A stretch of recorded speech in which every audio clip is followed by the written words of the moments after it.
Masarap at authentic na Cebu lechon. Nasa south na mga kasakol.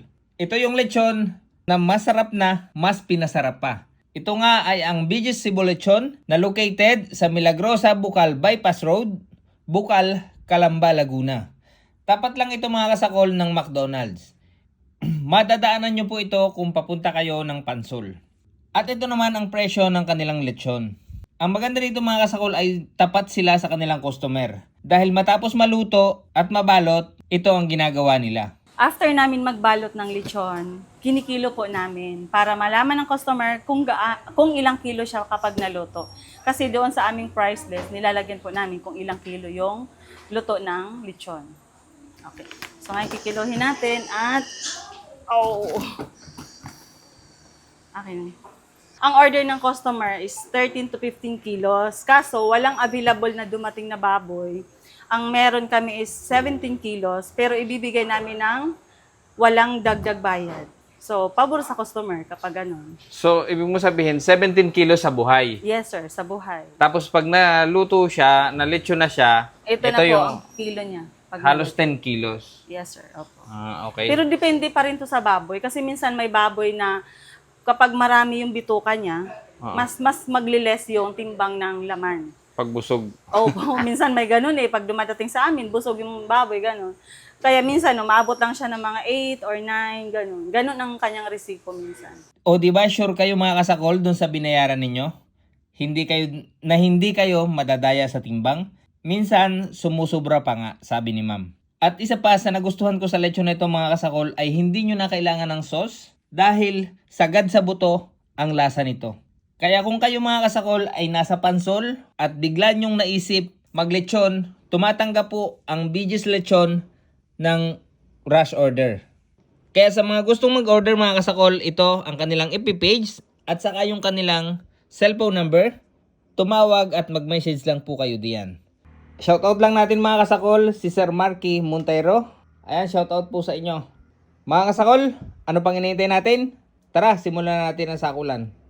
Hello ma'am, magandang umaga. Hi sir, good morning din po. Ako po si Michelle Sanchez ng Davao Oriental. Ma'am, bakit po BJ's Cebu Lechon? Okay, kaya po siya naging BJ Cebu Lechon ang pangalan ng aming lechon ay nag-start po kami, iisa pa lang po ang aming anak ay si VG. Kaya yun, naisip po siya na VG and then Cebu Lechon kasi ang asawa ko ay ang father side po niya ay from Cebu. Yun din po ang business nila sa Cebu ay lechon. Ma'am, itong lechon mo, kailangan pa ba ng sauce? Okay, sir. Itong aming lechon, hindi na siya kailangan ng sarsa dahil ay mayroon na kaming napakasarap na ingredients sa loob ng lechon na habang umiikot ang lechon ay talagang nanunuot yung kanyang timpla. Kaya ang lechon namin po is hindi na kailangan ng sarsa. Pero kung gusto talaga ng customer, dahil katulad ng mga first time customer namin na nagtatanong na ay sanay po kami ng may sauce, ang lagi kong sinasuggest na pwede naman po kayong mag-try muna ng walang sarsa, tikman nyo, and then pwede rin kayong bumili ng sauce na para sa lechon at i-try nyo pong isawsaw kung bagay ba siya na lagyan siya ng sauce. Ang VJ Cebu Lechon po ay nag-start po kami ng 2013 and then nag-stop kami after 4 months dahil nagkamali ng mga plano, nagkamali ng lahat ng mga desisyon. So sa madaling salita ay kami po'y nalugi. And then after ilang months, nagkaroon kami ng kaunting puhunan, nag-try ulit kami hanggang sa napakahina. Pero sinubukan naming lumaban kasi may customer ako na talagang inikot na daw niya ang buong Pilipinas sa pagkain ng lechon. Sa Cebu, nakarating na siya sa iba't ibang lugar ng mga Kabisayaan. Pero nung matikman niya ang aming lechon, ang sabi niya sa akin, Michelle, napakasarap ng lechon mo. So doon ako nagkaroon ng lakas ng loob na kahit ganun kahina ang lechon ko, dahil mayroong isang salita akong narinig na nagpapalakas ng loob ko para ipagpatuloy ang aking lechon. So, yun. So mga kasakol, outdoor mukbang tayo. Nandito tayo ngayon sa BJ's Cebu Lechon. Nandito ako sa harap ng kanilang lechonan. So yung mga kasakol, excited akong tikman itong BJ's Cebu Lechon. At sa mga gusto po kumorder, inuulit ko po, ayan po, nasa screen yung kanilang FB page at saka po yung kanilang contact number. Mag-message po kayo and tawagan nyo po sila sa kanilang cellphone number na inyong nakikita sa screen. So itong mga kasakol ay 23 kilos sa buhay itong ganito kalaking lechon. Ang halaga niya is 13,300 pesos. Ayan po. Ayan o. Napakalutong. Oh. Pero bago natin simulan sa kulin ito, magdasal po muna tayo. Bless us, O Lord, in this day give us about to receive from thy bounty through Christ our Lord. Amen. Ano pang inintay natin? Atak. Pakinggan nyo ha, mga kasakol. Oh. Kita nyo.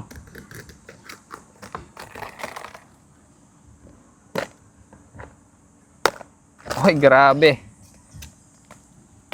Wow.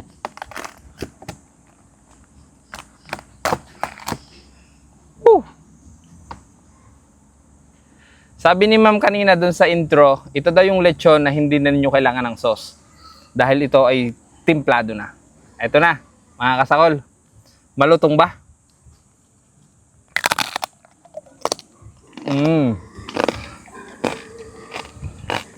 Yun nyo ha.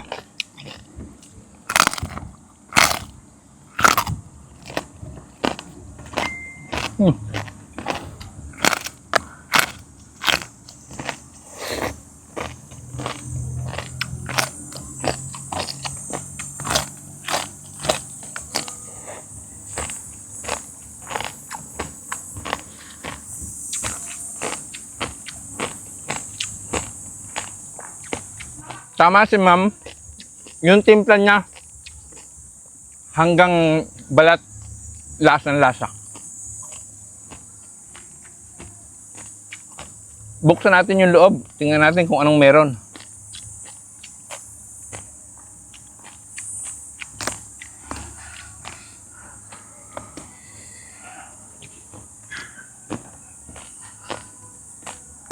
Yun!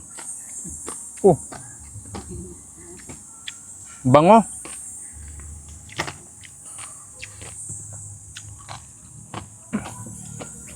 Ang init pa mga kasakol.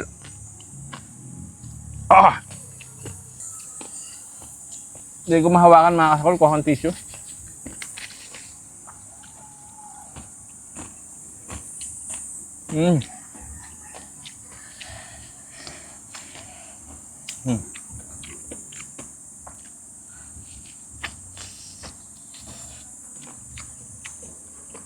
Hindi na nga po kailangan ng sauce. Malasa na.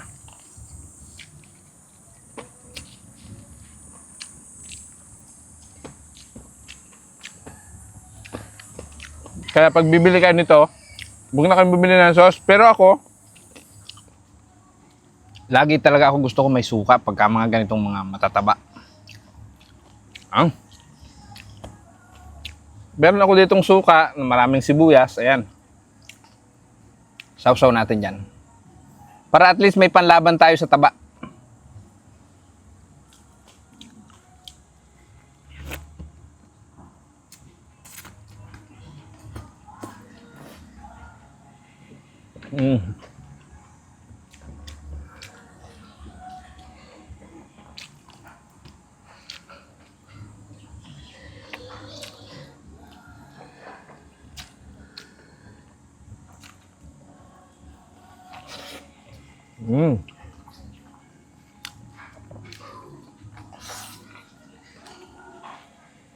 Mapapakanin ka talaga sa sarap. So at least, pag nagsuka sa aking mga kasakol, medyo maliles natin ng kaunti yung fats. Para sa akin, ewan ko lang para sa inyo.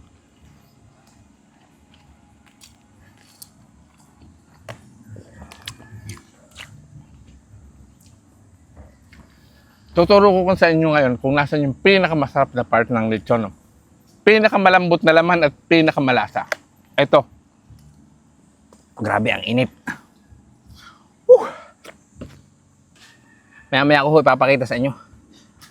Talagang hindi ko pa madakot dahil sobra init. So, itry naman natin siya sa Mang Tommy. Oh, init. Oh. Talaga, grabe init mga kasakol. Hindi ko Yan oh.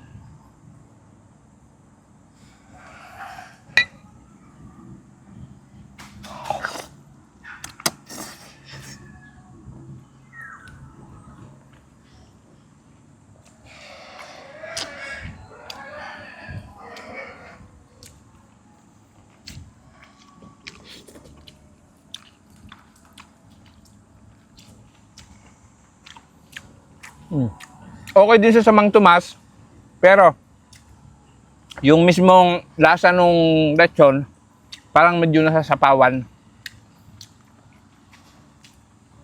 Kaya, okay na sa walang sauce.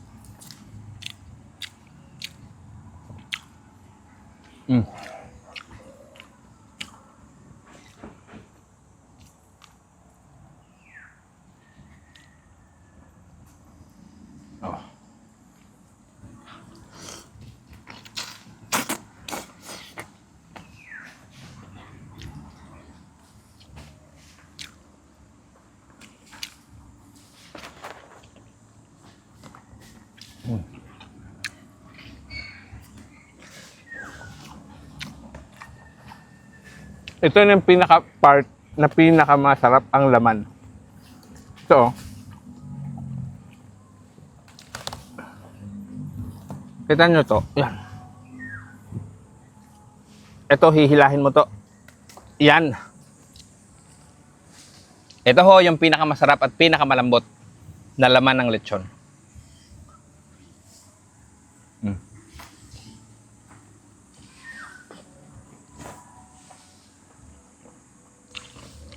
Pag nagsisinunod na ganyan ang laman ng inyong lechon, napakalambot niyan, napakalasa,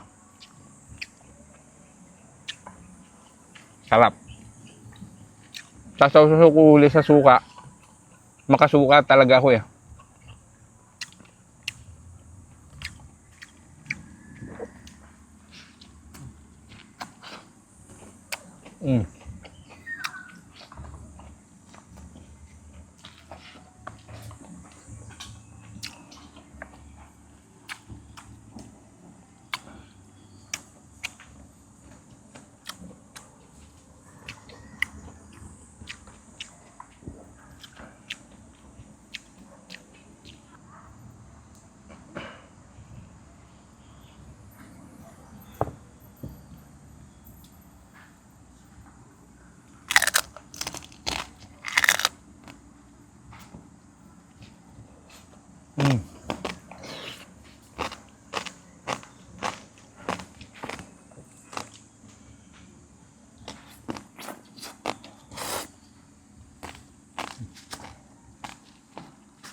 Kagatin natin yung tainga.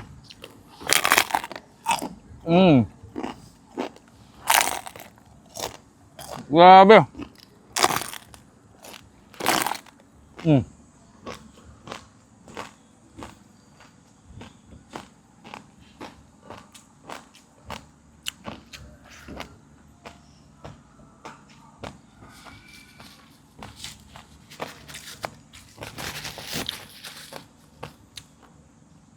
Masasabi ko mga kasakol, itong BJ's Cebu Lechon, authentic, malasa, yung mga ingredients na nilagay nila, lasa mo. And then, The same time, kita nyo naman, recommendable, wala na siyang sauce. Pwede na ninyong kainin. Pero ako po kasi, kaya talaga ako nagsosos dahil yung suka na sausawan, para ho ito dun sa taba. Yun ho yung aking paniniwala. Hindi ko alam kung kayo maniniwala din sa akin. Ayan, sa mga gusto po mag-order, message nyo po sa kanilang FB page at saka tawagan nyo po sa kanilang number. Marami pong salamat.